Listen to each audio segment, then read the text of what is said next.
Well, welcome to Nicole Sauce's Thought of the Walk, episode 6. We're trying something new today. You can see I got this headset microphone on, just trying to make the audio on these a little bit better. And for some reason, my lavalier attachment for this is missing, so I'm using the headset, which works better in front of people, just from a volume perspective. So we'll see how the audio on this is. If you're new to these episodes, these are just short little vignettes about things I'm thinking about. And today we're going to talk about success and successful habits. Now, not seven habits of highly successful people, which is a book, but these are just some things I've observed about people I have in my life or know who have breached over and become fairly successful. And these are things that we can learn from them.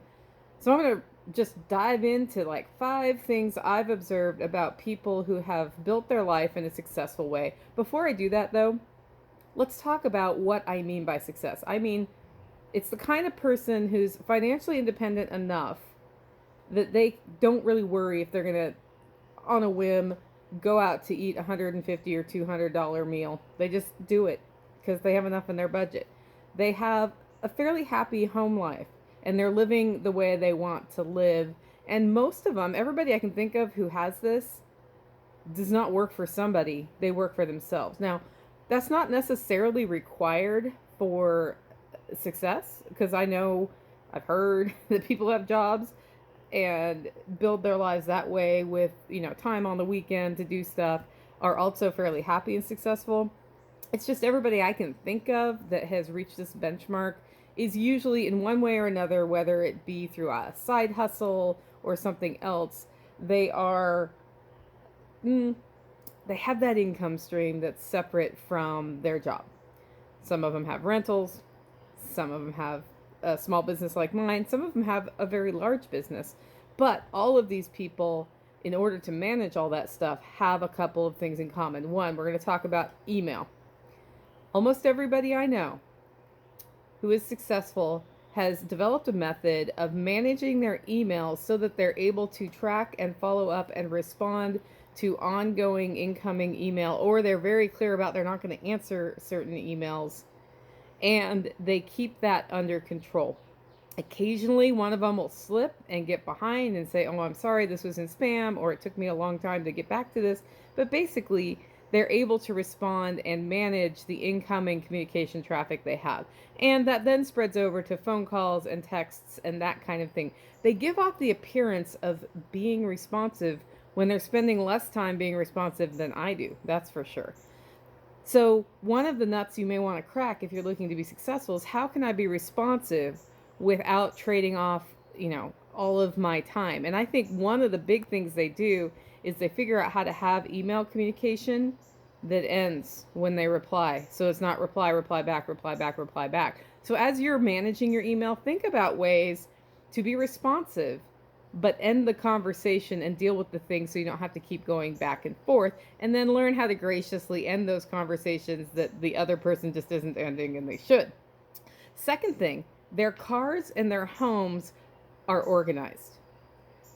Yep, you heard me. Their cars and their homes are organized. No matter what they're managing, you don't walk into their house and find a train wreck. It may not be 100% museum clean, but they've figured out a method to have ongoing groceries come into their house and put away, to manage their clothes and their laundry and all of those things that support you, whether it be somebody in the family dedicated to that, outsourcing it, or they're just really good at setting up systems. And I think it's that systems thing that makes sense. Once you set up a system where things happen and you dedicate time, energy, and space to it, it becomes a lot more manageable. That's why my prepper pantry is so well run, right? Because there's a system and management of it. That is something that supports me, so that at the end of the day, when I maybe or maybe did not think about what's for dinner and have a plan, doesn't matter. I have everything I need. It's like a grocery store in there. I just go and I'm like, bup, bup, bup, bup, done. Sometimes I'm really tired and I go, but. But either way, it empowers me. So the more you can make your vehicle organization, your management of your household, and all of those things work for you rather than take your time, the more successful you're going to be. Okay, third thing they're really good at is they say one word and they say it well. And that word has 2 letters. No. Everybody I know who's very successful is really good at saying no to things they don't want or need or use in their lives. And they do it in a way that doesn't piss people off. So that's like the magic. They manage to say no without making people angry. It's just like, oh, here's the boundary. And a lot of us have trouble with boundaries because our friends and other people, customers, will ask us to do things and we think the customer's always right. You need to go take care of XYZ. And good customer service is really important if you're running your own business. But sometimes you got to say no just because it's Sunday and somebody wants you to build them a website. And that's a hard no, right? Or they need you to do something that's going to cost you a lot more money for no good reason than you should. You got to say no. Or they want some of your time when it's just not possible. And or they want you to do something that you would usually do but you don't have time for it, and if you say yes, you're going to do it poorly, and when you do it poorly, you damage that relationship. So people who I've seen very successful in their lives have a tendency to say no and do it really, really well. And this brings me to the last thing that I've observed about people who are successful: discipline. No matter how ADD they claim to be, no matter how I don't have time for anything, if they are that kind of person that puts that energy off. And most of them who I know don't put that energy off. And no matter how much they say they like a high level of variety in their lives, they have a tendency to have a disciplined set of things they do every day or every weekday on a schedule. They get up, they make time for quiet and reflection. They make time to organize their day. They get a workout in. They do a morning video recording and get it produced. They have these things they do every day, whether or not the rest of their day when they're performing what they do every day is exactly on a schedule. They will have a segment here and there throughout the day where they do things on a schedule. They stick to it every time. And because of that, they get the most important things done.